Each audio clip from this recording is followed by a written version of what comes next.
Assalamualaikum Besem Hamasya.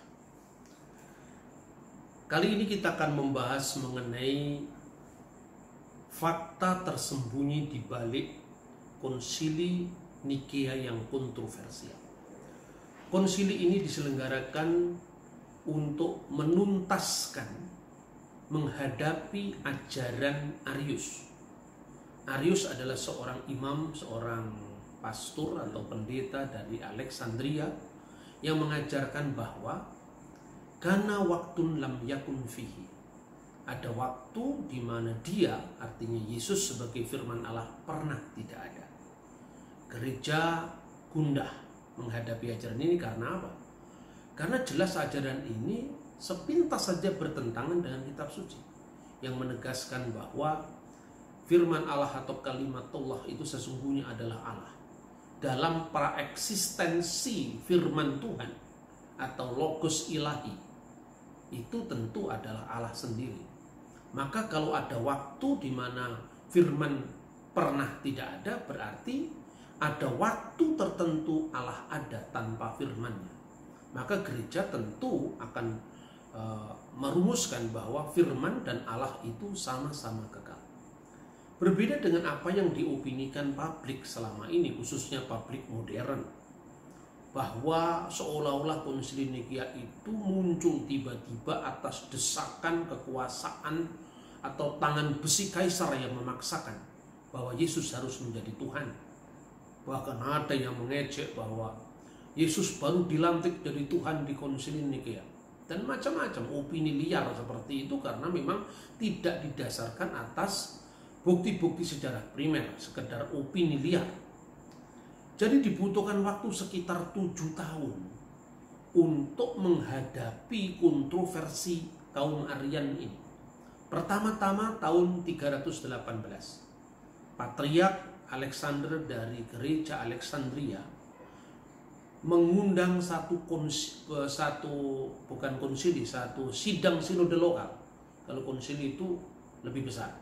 Dalam sidang sinode lokal ini dirancang sebuah regula fide, draft pengakuan iman, bahwa putra Allah atau firman Allah itu diturunkan bukan dari ketiadaan. Jadi Yesus itu diakui sebagai firman Allah yang kekal, tetapi Arius menolak.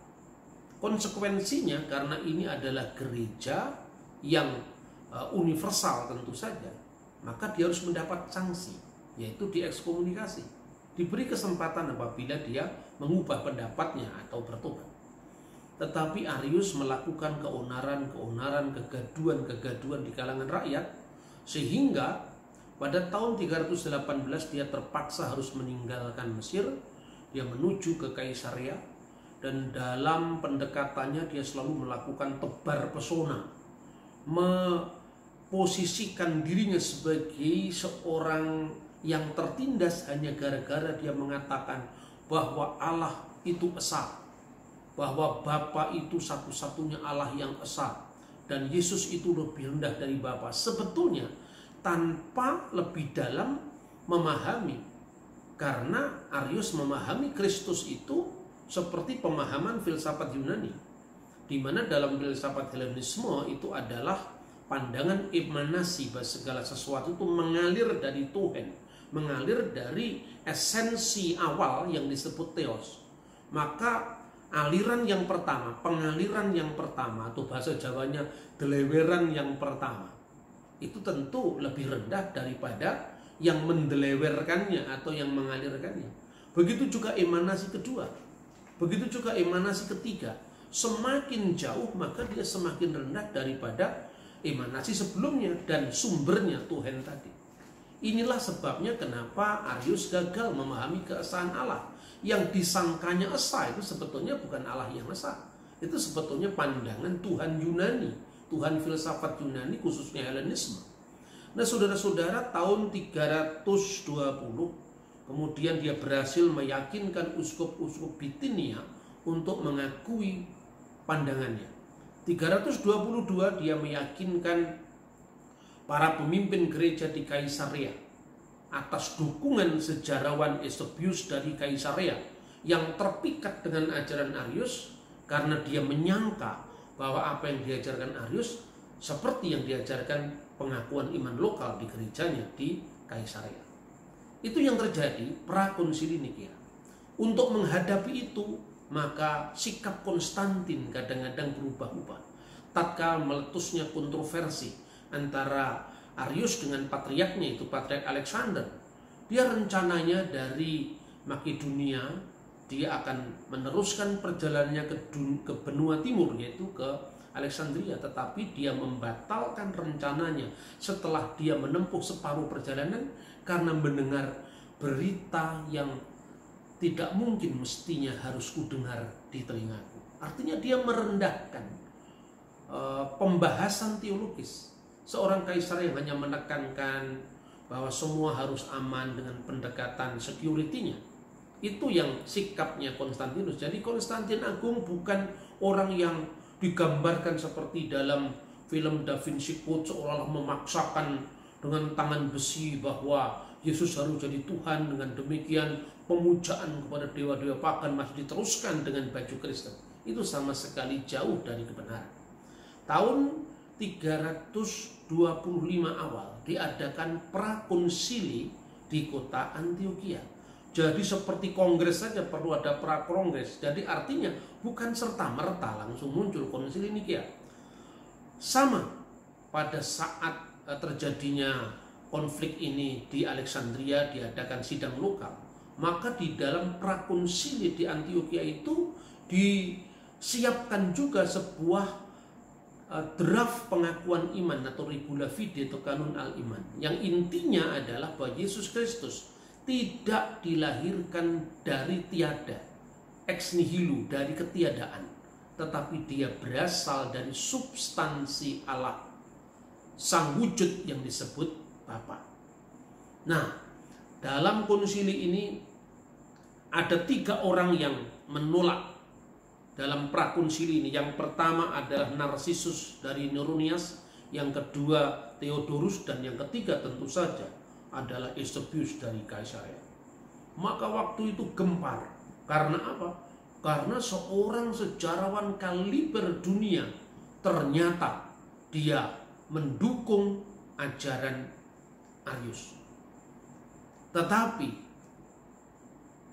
prakonsili ini masih merekomendasikan bagi mereka yang menolak regula fide yang disepakati pada prakonsili itu masih diberi kesempatan untuk mempertahankan pendapatnya melalui dengar pendapat, melalui diskusi teologis pada konsili besar oikumenis yang akan diadakan di kota Ankara. Undangan sudah disebar, beberapa pelosok sudah menerima undangan itu, tapi tiba-tiba Konstantin Agung berubah pendapat lagi. Karena mungkin dia mendapatkan masukan dari tempat lain bahwa Uskup Ankara yang bernama Marcellus itu terkenal anti-Arian. Dia kepingin tempat yang lebih netral. Akhirnya dari Ankara dipindahkan ke kota Nikea yang tidak lain adalah tempat istana musim panas dari kaisar itu sendiri. Nah, kita perhatikan bahwa di sini Konstantin masih berusaha untuk menerima kaum Arian, tidak terlalu dipojokkan oleh gereja-gereja yang lain. Ini artinya bahwa gambaran bahwa Konstantin memaksakan ketuhanan Yesus sekali lagi itu tidak bisa dibenarkan.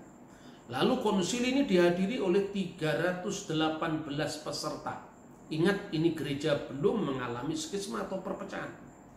Setelah berhari-hari, kemudian konsili itu menghasilkan sebuah konsep pengakuan iman yang intinya bahwa Allah itu esa, yaitu Bapa, pencipta segala sesuatu, baik kelihatan maupun tidak kelihatan, dan percaya kepada satu Tuhan, yaitu Yesus Kristus, Anak Allah yang tunggal, yang dilahirkan dari Sang Bapa dan berasal dari substansi Bapa.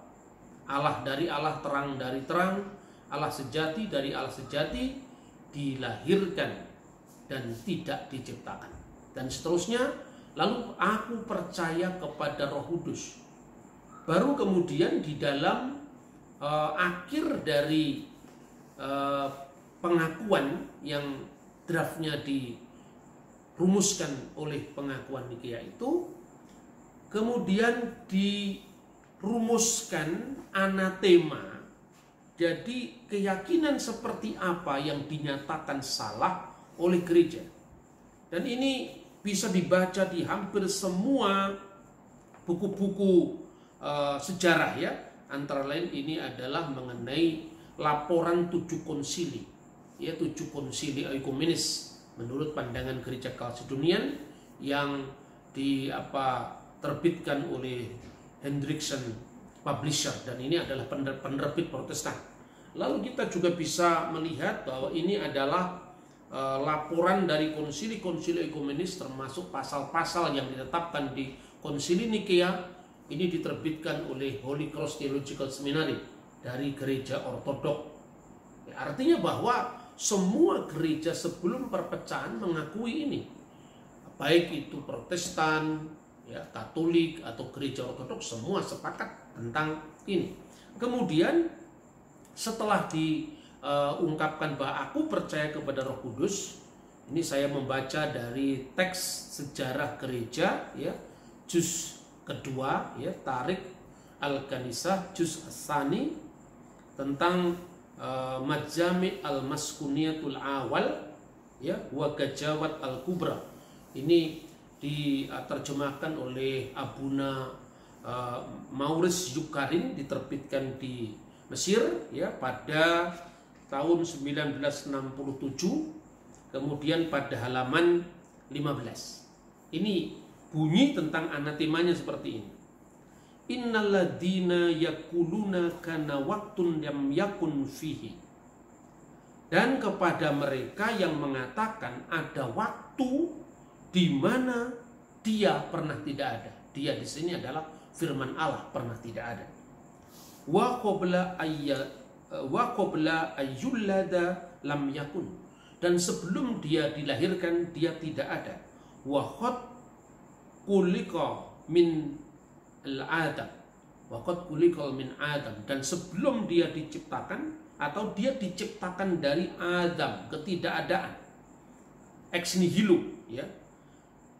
Au yujahiruna bi anna ibnillahi huwa min datil ukra, dan mereka yang mengatakan bahwa sesungguhnya putra Allah adalah memiliki zat ukra, memiliki substansi lain, au min jauhar akar, atau memiliki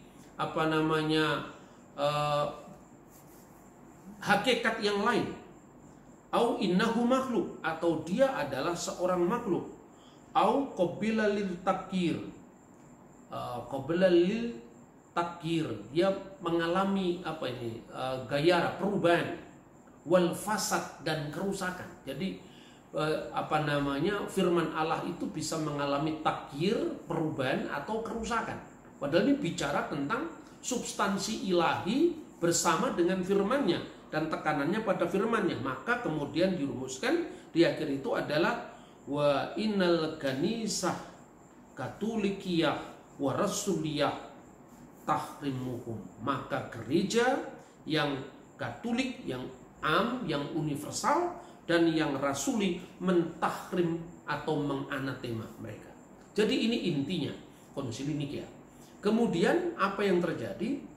Ini kata yang menarik yang perlu kita dengarkan, bahwa Eusebius dari Kaisaria mengubah pendapatnya karena dia merasa pada saat Arius berada di Kaisaria, dia selalu mengatakan bahwa saya tidak jauh berbeda dengan Patriark Alexander.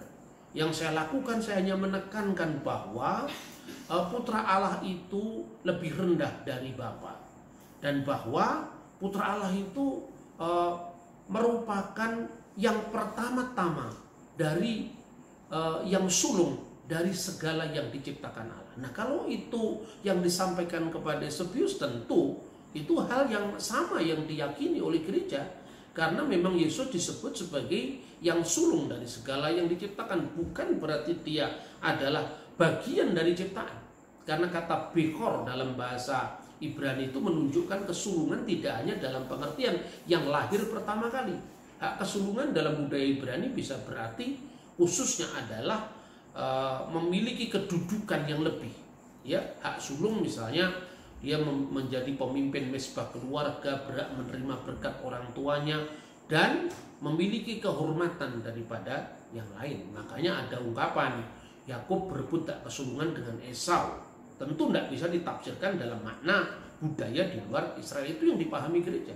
Kalau Yesus dikatakan itu lebih rendah dari sang Bapa, memang di dalam wujud inkarnasinya sebagai manusia, Yesus mengatakan Bapa itu lebih besar daripada aku. Nah, seperti ini rupanya yang dilakukan oleh Arius untuk menggalang dukungan terhadap pandangan-pandangannya.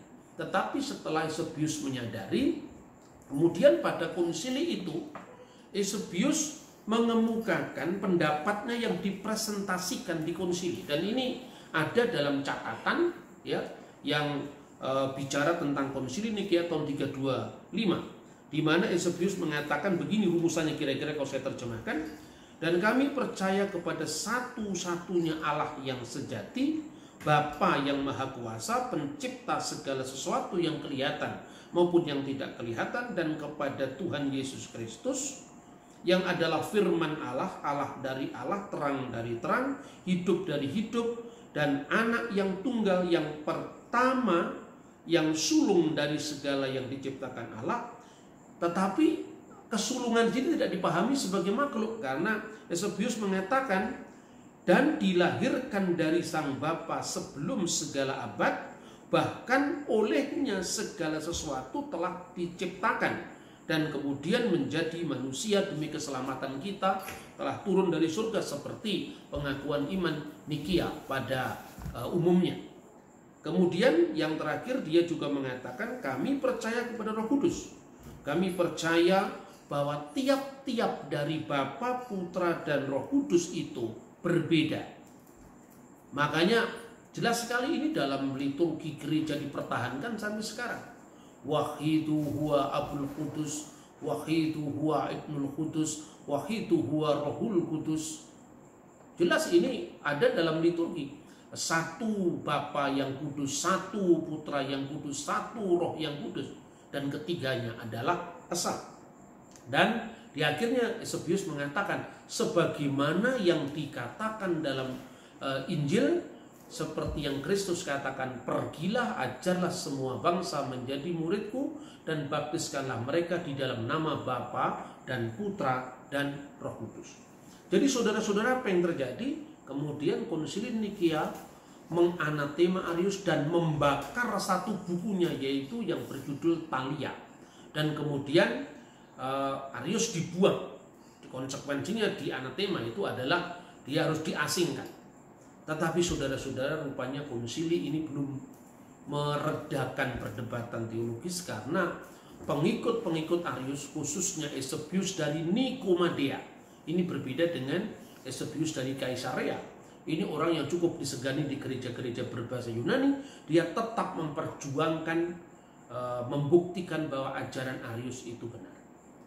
Kesempatan ada ketika Uskup Hosius yang sebelumnya melakukan investigasi sejak kasus ini meledak tahun 318 sudah pulang ke Spanyol. Dan yang terjadi, Eusebius dari Nikomadea terus-menerus mendekati sang kaisar sampai meyakinkan bahwa sebenarnya kami ini tidak bermasalah dengan rumusan Nikea. Meskipun dia mungkin akan menafsirkan kata sehakikat dengan Bapa, ya, ungkapan itu mungkin ditafsirkan untuk kepentingan kaum Arian, sebagaimana mereka juga mencoba bersifat moderat untuk meyakinkan Eusebius dari Kaisarea, sampai kemudian Eusebius dari Kaisarea sadar dan kembali ke pangkuan gereja. Tahun 335 setelah Hosius tadi pulang, Eusebius dari Nikomadea berhasil meyakinkan kaisar bahwa Eusebius dari Nikomadea memfitnah Athanasius dari Alexandria. Katanya bahwa Athanasius dari Alexandria berusaha untuk mencegah pasokan gandum ke ibu kota kekaisaran untuk menghalang-halangi konsili yang akan diadakan di kota Tirus atas dukungan kaum Aryan. Dan kaisar benar-benar murka, dan kemudian Eusebius harus mempertanggungjawabkan kenapa dia harus melakukan boikot gandum itu. Tentu saja Athanasius menolak. Dia mengatakan, kaisar, Allah akan menjadi saksi apakah aku atau kamu yang benar. Tetapi toh tangan besi kaisar tidak bisa dihindari. Tindakan itu akhirnya Athanasius dari Iskandaria harus mengalami pengasingan. Sementara Arius dipersiapkan dengan sambutan yang besar-besaran yang akan diadakan di Basilika Gereja Konstantinopel.